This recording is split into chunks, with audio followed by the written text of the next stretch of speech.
Downward facing dog is the base of yoga. Any yoga sequence in any style will at least have one in it.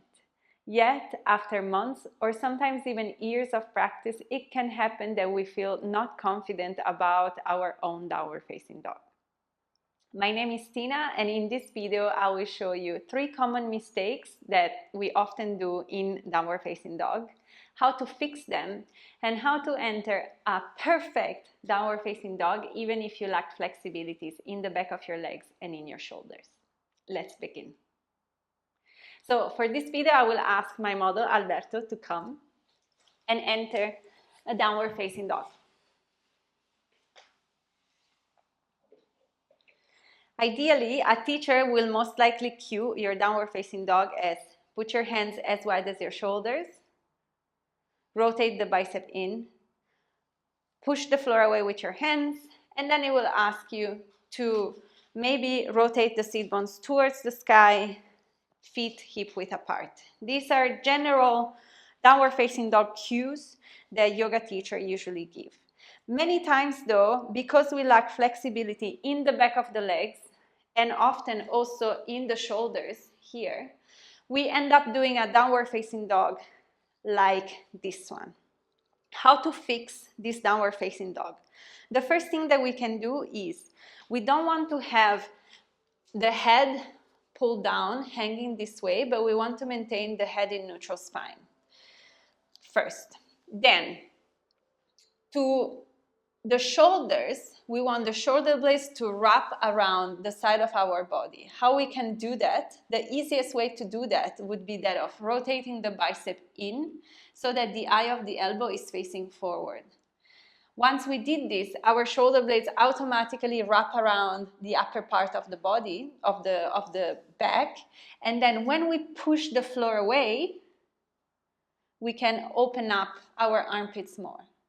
Yet, we still want to maintain the bicep rotating inward, eye of the elbow pointing forward.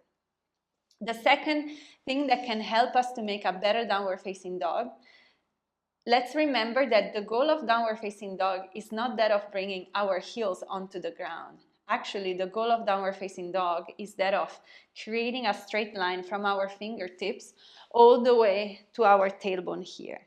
So to do that, why we are most of the time rounding the spine is because we lack flexibility into the hemis, into the back of the legs. To do that, it's very simple. We bend the knees, rotate the pelvis anteriorly so that our seat bones can pull up towards the sky, and we push the floor away more.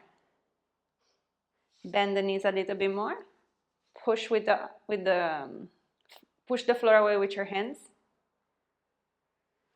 So this is a much better downward facing dog because we are creating a somewhat straight line from our hands to our seat bones rather than creating a straight line from our seat bones to our feet, which that is not the point. Anyway, in this position, your hamstrings are still pulling, and the pull depends on the rotation of the pelvis. The more we rotate the pelvis, bringing the seat bones pointing up, the more our hamstrings here will pull. So this is how you enter, thank you Alberto, a proper downward facing dog, even if your flexibility has some limits. Of course, everyone thinks that the ideal downward facing dog looks more like this,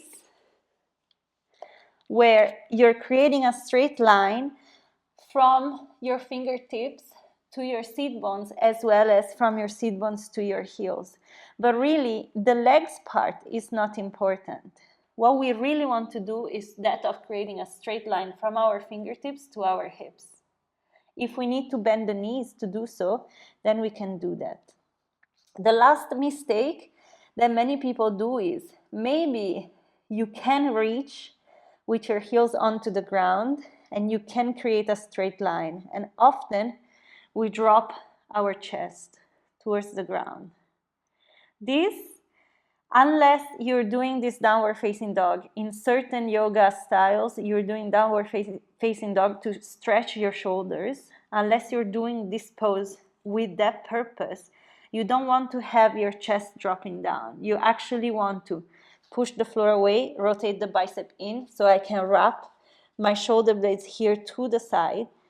And then I want to close my rib cage here, engage the core, close the rib cage. In this way, my back straighten. So let's recap. Let's enter again into downward facing dog to recap. You want to have your hands shoulder width apart.